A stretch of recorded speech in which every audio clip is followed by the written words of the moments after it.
वहीं बड़ी खबर का रुख करते हुए आपको बताते चलें कि राम मंदिर चढ़ावा चोरी से जुड़ी ये बेहद बड़ी जानकारी, जहां आपको बता दें कि मामले की जांच के लिए नई एसआईटी का गठन हो गया है। तो ये बेहद बड़ा अपडेट आपकी टीवी स्क्रीन पर, जहां आपको बताते चलें कि इस पूरे मामले की जांच के लिए नई एसआईटी का गठन हो गया है। साथ ही आपको ये भी बता दें कि नई एसआईटी में आईजी किरण एस शामिल हैं। इसी के साथ एसआईटी में डीआईजी सोमेन वर्मा भी शामिल हैं। टीम में एसएसपी डॉक्टर गौरव ग्रोवर भी शामिल हैं। साथ ही सुप्रीम कोर्ट के निर्देश के बाद 3 आईपीएस इस टीम से जोड़े गए हैं। तो ये बेहद बड़ी जानकारी आपकी टीवी स्क्रीन तक आप तक पहुंचा रहे हैं, जहां आपको बता दें कि राम मंदिर चढ़ावा चोरी मामले में ये बड़ा अपडेट सामने आया है, जहां सुप्रीम कोर्ट के आदेश के बाद नई एसआईटी का जो गठन है वो हो चुका है। इसी के साथ आपको ये भी बताते चलें कि नई एसआईटी में आईजी किरण एस को शामिल किया गया है। साथ ही आपको ये भी जानकारी दे दें कि इस एसआईटी में डीआईजी सोमेन वर्मा भी शामिल किए गए हैं। साथ ही आपको बताते चलें कि टीम में एसएसपी डॉक्टर गौरव ग्रोवर भी शामिल हैं। तो सुप्रीम कोर्ट के निर्देश पर 3 जो आईपीएस हैं उसे इन टीम से एसआईटी से जोड़ा गया है। आपको बताते चलें कि एसआईटी का पुनर्गठन किया गया। वहीं अब जो ये नई एसआईटी है इस पूरे मामले की गहन जांच करेगी, साथ ही जल्द से जल्द अपनी रिपोर्ट भी सरकार को सौंपेगी। तो ये बेहद बड़ी जानकारी आप तक पहुंचा रहे हैं, जहां राम मंदिर चढ़ावा चोरी मामले में नई एसआईटी का गठन हुआ है, पुनर्गठन एसआईटी का किया गया है।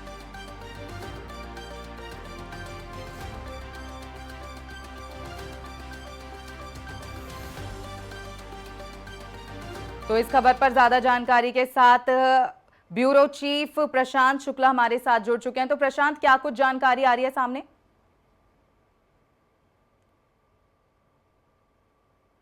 हेलो जी प्रशांत, आपको मेरी आवाज आ रही है?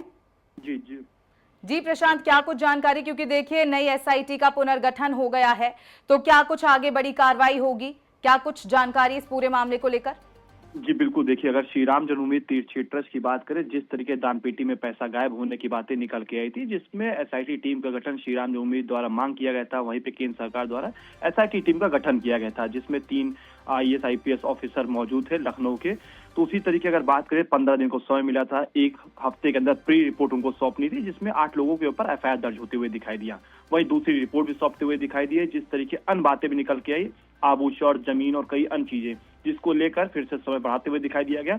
वहीं न्यायालय द्वारा फिर से एक बार रिपोर्ट बनाने के लिए उनको फिर से सौंपा गया है। उसी तरीके साफ तौर पर उनको ये भी बोला गया है कि 3 जो सीनियर आईएएस ऑफिसर है उनके अंडर में, क्योंकि जिस तरीके अयोध्या के जो डीआईजी सोमन वर्मा है और अयोध्या के एसएसपी डॉक्टर गौरव ग्रोवर हैं, तो भी इस समय यहाँ पे मौजूद हैं। तो किस तरीके वो देखते हैं, क्योंकि उनको बड़े अच्छी तरीके से पता है यहाँ पे किस तरीके पुलिस लोग डिप्लॉयमेंट है, किस तरीके राम मंदिर में लोग कर्मचारी लोग थे, उनके लिए आसानी होगी सब चीजों में, दस्तावेज इकट्ठा करने में। उसी तरीके इन्होंने फिर से एक एसआईटी गठन करने के लिए बोला गया, जिसमें पहले एसआईटी में लखनऊ कमिश्नर विजय विश्वास थे और विशेष सचिव वित्र नील रतन थे। पर अब सुप्रीम कोर्ट के निर्देश के बाद 3 आईपीएस अधिकारी शामिल हो गए हैं, जिसमें अयोध्या के सोमन वर्मा डीआईजी। प्रशांत, जैसा आपने बताया कि जो पुरानी एसआईटी थी उसमें विजय विश्वास पंत थे, तो क्या उनके ऊपर विश्वसनीयता नहीं थी, जिस वजह से एसआईटी का पुनर्गठन करना पड़ा? विश्वसनीय था, पर जिस तरीके लोगों का आरोप था कि एसआईटी टीम के ऊपर उनको किसी प्रकार की कोई विश्वास नहीं है, पर जिस तरीके 8 लोगों के ऊपर एफआईआर दर्ज हुआ, तो साफ तौर पर बातें निकल के आई कि अब जो निर्णय हो रहे हैं वो सही हो रहा है। उसी तरीके जिस तरीके आरोप प्रत्यारोप फिर से चालू होते हुए दिखाई दिया, तो साफ तौर पर सुप्रीम कोर्ट न्यायालय ने फिर से निर्देश दिया कि 3 सीनियर आईपीएस ऑफिसर मौजूद रहे इसमें, जिन्होंने उसमें नाम दर्ज किया है। उसी तरीके अगर बात करें, जिस तरीके रिपोर्ट्स बनाने की बातें निकल के, तो पारदर्शिता इस तरीके भी रहेगी, क्योंकि जिस तरीके पहले के जो आईपीएस ऑफिसर और आईएएस ऑफिसर मौजूद थे, उन्होंने जो भी दस्तावेजें वहां पे सौंपी है और जो अब रिपोर्ट बन के आएगी, उन दोनों दस्तावेजों को चेक किया जाएगा कि क्या देखा जाए कि किसी प्रकार की कोई भी चीजें को संलिप्तता को बचाई तो नहीं जा रही थी। इन सभी को लेकर पारदर्शिता को बनाने रखने के लिए और फिर से कोई आरोप प्रत्यारोप न लगा पाए एसआईटी टीम को लेकर, इसीलिए सुप्रीम कोर्ट ने फिर से निर्देश दिया कि 3 सीनियर आईपीएस ऑफिसर मौजूद रहें, फिर से रिपोर्ट सौंपी जाए और पहली रिपोर्ट को इस रिपोर्ट को मर्ज करके प्रॉपर चेकअप किया जाए, कि जिस तरीके फिर से कोई दोबारा ऐसी घटनाएं घटित न हो और कोई भी आरोप प्रत्यारोप फिर से चालू न हो। एसआईटी कब तक अपनी रिपोर्ट पेश कर सकती है? तो देखिए, इनको पहले 15 दिन का समय मिला था, उसके बाद 15 दिन का समय फिर बढ़ते हुए दिखाई देता है। पर जिस तरीके रिपोर्ट जब सौंपी गई 15 जुलाई को, तो साफ तौर पर सुप्रीम कोर्ट न्यायालय द्वारा फिर से आदेश आया 3 आईपीएस ऑफिसर को इसमें मौजूद होने के लिए। तो 15 दिन के अंदर इनको फिर से समय मिला है, तो 15 दिन के अंदर इनको फिर से रिपोर्ट सौंपने को देखना है, जिसको लेकर ये अयोध्या में पहुंचे हैं। और 2 ऑफिसर तो अयोध्या के जो डीआईजी सुमन वर्मा, अयोध्या के एसएसपी डॉक्टर गौरव ग्रोवर अयोध्या में मौजूद रहते हैं, और लखनऊ के जो आईपीएस ऑफिसर इसमें मौजूद हुए हैं, जो पहले भी मौजूद थे। इन सभी लोग दस्तावेजें इकट्ठा करना शुरू कर दिए, पूछताछ भी शुरू करते हुए दिखाई दिए। जो पुराने दस्तावेजें थे, जो पुरानी चीजें थी, वो भी इनको कुछ चीजें नहीं बताई गई, पर इसीलिए नई रिपोर्ट्स प्रॉपर बना के इनको फिर से देनी है, और जिस वजह से पुरानी रिपोर्ट नई रिपोर्ट को देख के मर्ज करके चेकअप किया जाए, जिस वजह से फिर से कोई भी ऐसे संलिप्तता और बातें निकल के ना आए कि किसी प्रकार की आरोप प्रत्यारोप फिर से चालू हो जाए। वहीं प्रशांत देखिए, क्योंकि हम सुनते आए हैं कि जो छोटी मछलियां हैं उन पर तो कानूनी कार्रवाई की गई है, लेकिन कहीं ना कहीं जो बड़ी मछलियां हैं वो बचती नजर आई हैं। तो क्या कह सकते हैं कि जो बड़ी मछलियां हैं, जो बड़े पदों पर लोग हैं, अब उन पर भी गाज गिर सकती है, कानूनी कार्रवाई कहीं ना कहीं उन पर भी हो सकती है जांच के बाद?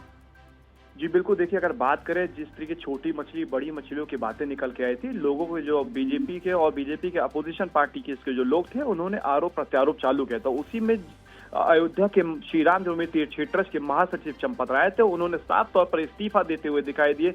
वहीं ट्रस्टी अनिल मिश्रा हैं, वो भी इस्तीफा देते हुए दिखाई दिए। एक महत्वपूर्ण बैठक हुई थी, जिसको लेकर सभी की निगरानी बनी हुई थी कि किस तरीके एक्सेप्टेंस होता है, पर साफ तौर पर बायलॉ के हिसाब से उसका एक्सेप्टेंस जिस तरीके वो लोग इस्तीफा देते तुरंत हो जाता है, पर बैठक में इस्तीफा देते हुए स्वीकार किया गया। और जिस तरीके छोटी मछली बड़ी मछलियों की बात हो रही है, इसीलिए अभी किसी पद पर जिन लोगों की संलिप्तता बातें निकल के आती, जिस तरह के आरोप आ रहे थे कि सस्ती जमीन को महंगी जमीन में चंपत राय अनिल मिश्रा कुछ परसेंटेज में करते थे, इसी लोग इस्तीफा करके दूरी बना दिया गया है। उनके जो नाम पे पास बनते थे वो आईडी भी बंद होते हुए दिखाई दिया गया है, और फिर से रिपोर्ट सौंपी जाएगी। उस रिपोर्ट में कोई भी प्रकार की, चाहे छोटी मछली हो चाहे बड़ी मछली हो, वो न फंसते हुए दिखाई दे, कोई बेमतलब भी न फंसते हुए दिखाई दे, इसलिए उन लोगों को अभी दूरी बना दिया गया है। पर पूछताछ उनसे अभी फिर से होती रहेगी, चाहे वो गोपाल राव हो, चाहे ट्रस्टी अनिल मिश्रा हो, चाहे पूर्व महासचिव चंपत राय हो, और जो छोटी मछलियों की बात है, जो 8 लोगों को देखिए आगे भी जो जांच रिपोर्ट जब एसआईटी सौंपेगी, तो और बहुत बड़े खुलासे भी इस पूरे मामले को लेकर आगे भी होते रहेंगे, और हर एक अपडेट हम आपसे लेते रहेंगे। फिलहाल जो भी आपने जानकारी साझा की उसके लिए आपका बहुत बहुत धन्यवाद।